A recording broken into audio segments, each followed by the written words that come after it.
Now, why are companies embracing the re-entry internship?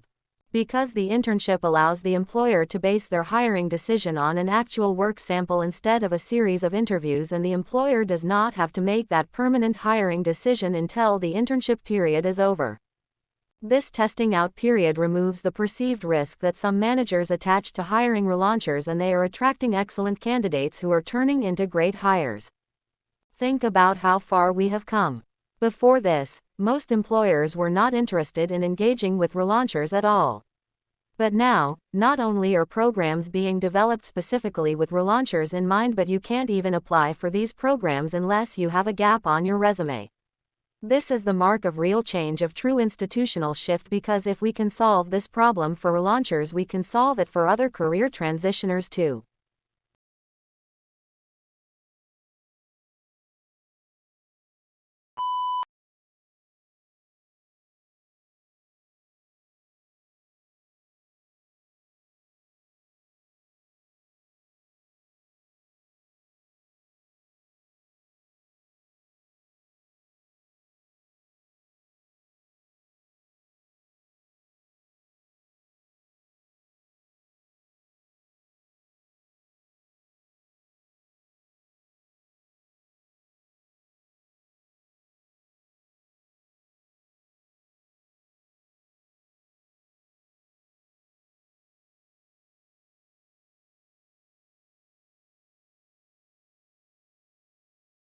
So then begs the question, what if we cover the entire desert with solar panels?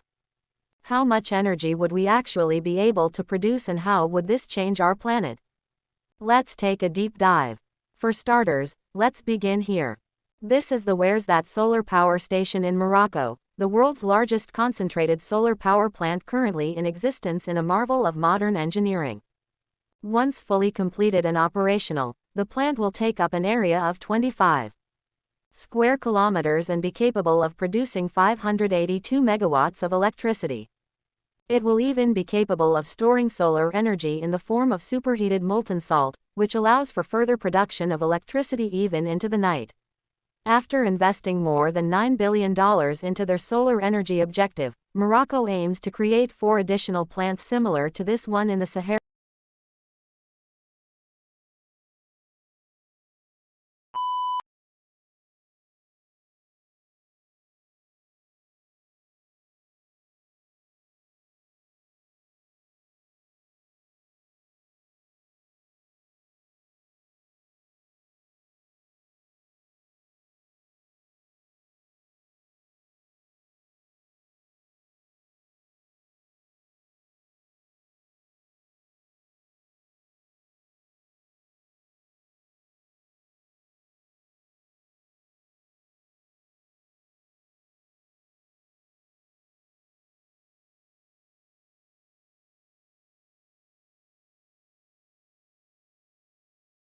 Similar pattern of wide and narrow range, just like that barcode.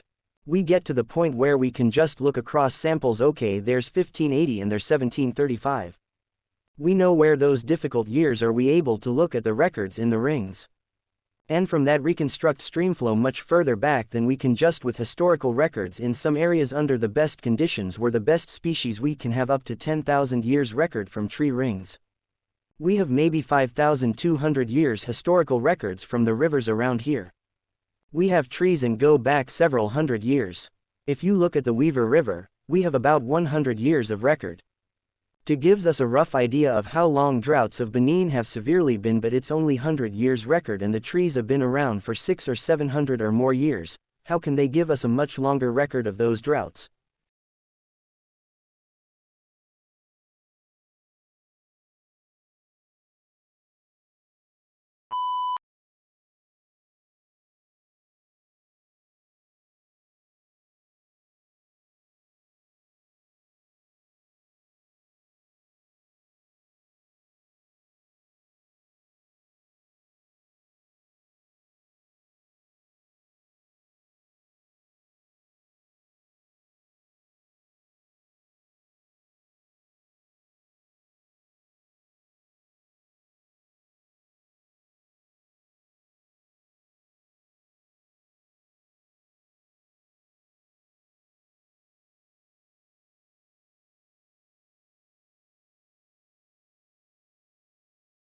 But if we're to ask you a similar question, what percentage of the population do you think is capable of truly mastering calculus, or understanding organic chemistry, or being able to contribute to cancer research? A lot of you might say, well, with a great education system, maybe 20–30%. But what if that estimate is just based on your own experience in a non-mastery framework, your own experience with yourself or observing your peers, where you're being pushed at this set pace through classes, accumulating all these gaps? Even when you got that 95%, what was that 5% you missed? And it keeps accumulating all the way you get to an advanced class. All of a sudden you hit a wall and say, I'm not meant to be a cancer researcher, not meant to be a physicist, not meant to be a mathematician. I suspect that actually is the case.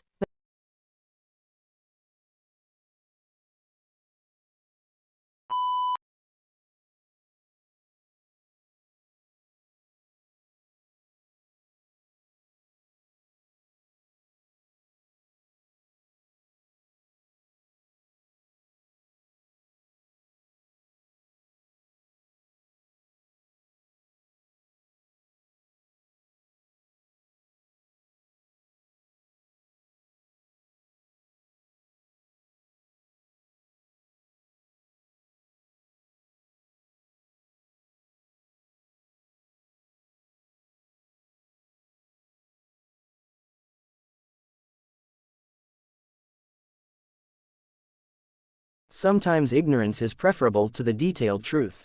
Maybe, we only care about truth insofar as it empowers us. Knowing and thinking about all of the details of every orange tree would just be a psychological burden for the most of us. I'll take illusion over the reality.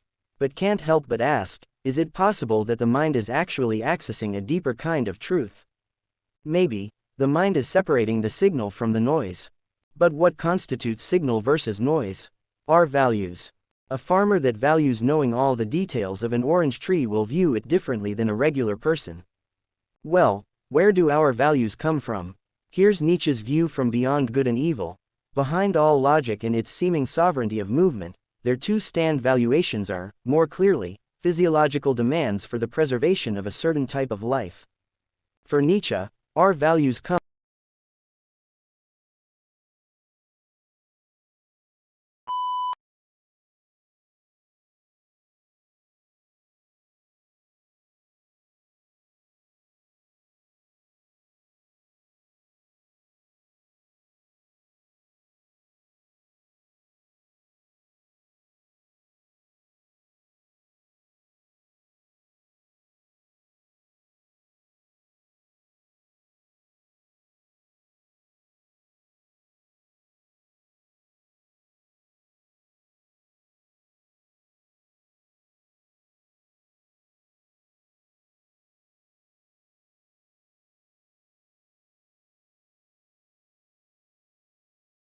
This kind of approach is kind of the way some students approach preparing for standardized tests. In order to get test scores to go up, teachers will end up teaching to the test. Now, that approach can work, test results often do go up. But it fails the fundamental goal of education, to prepare students to succeed over the long term. So given these obstacles, what can we do to transform the way we transform organizations? So rather than being exhausting, it's actually empowering and energizing. To do that, we need to focus on 5 strategic imperatives, all of which have one thing in common: putting people first. The first imperative for putting people first is to inspire through purpose. Most transformations have financial and operational goals. These are important and they can be energizing to leaders, but they tend not to be very motivating to most people in the organization.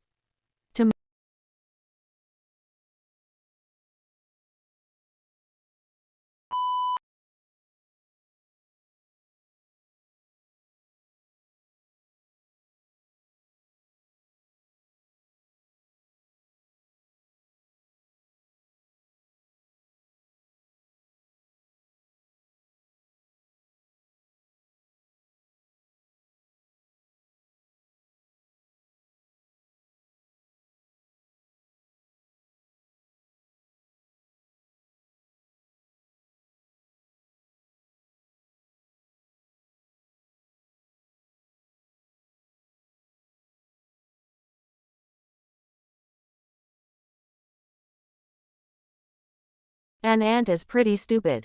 It doesn't have much of a brain, no will, no plan, and yet, many ants together are smart. An ant colony can construct complex structures. Some colonies keep farms of fungi, others take care of cattle. They can wage war or defend themselves. How is this possible? How can a bunch of stupid things do smart things together? This phenomenon is called emergence, and it's one of the most fascinating and mysterious features of our universe. In a nutshell, it describes small things forming bigger things that have different properties than the sum of their parts. Emergence is complexity arising from simplicity, and emergence is everywhere. Water has vastly different properties to the molecules that make it up, like the concept of wetness. Take wet fabric. If you zoom in far enough, there is no wetness.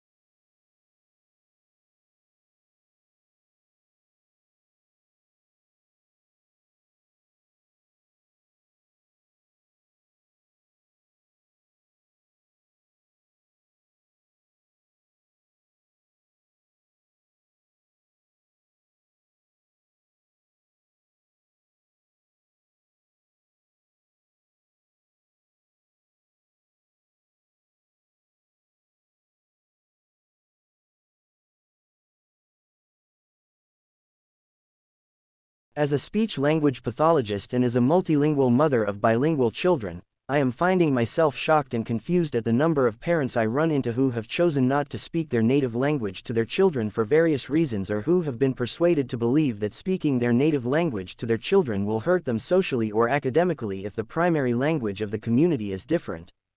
So why should parents talk to their children in their native language? The first and simplest reason is that it is the language in which they are likely to be most dominant or proficient, which in turn is the language in which they are able to provide quality language input as well as support effectively and consistently.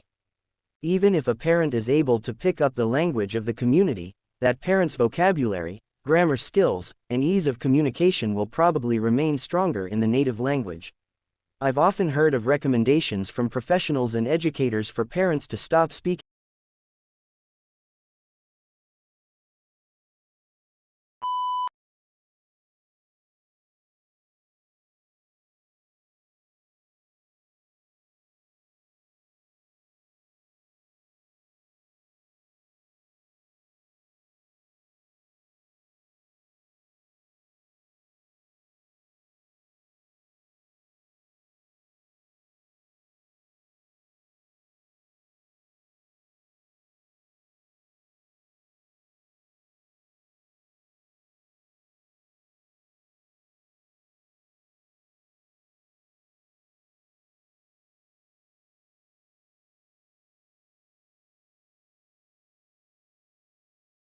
You could argue this kind of digital detox would be beneficial.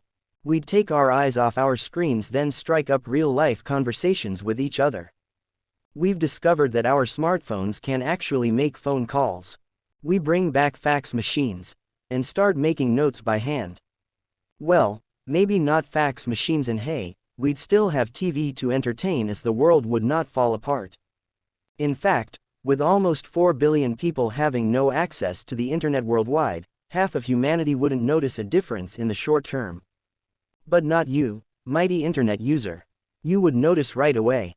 If the internet suddenly flatlined, social media users would start calling each other on the phone, overloading the working telecommunication systems, unless cell phone towers and telephone lines were also shut down.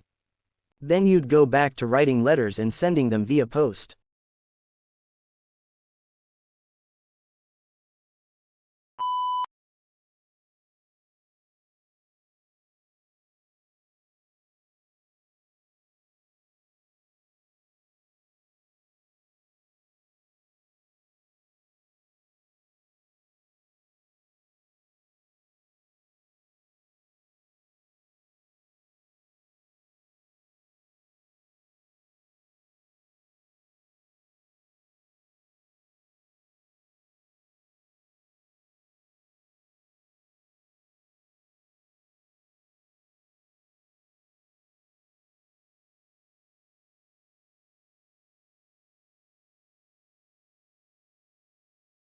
But for these things that we actually do really care about and do experience profound regret around, what does that experience feel like?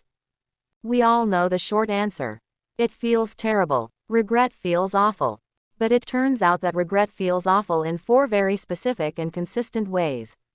So, the first consistent component of regret is basically denial.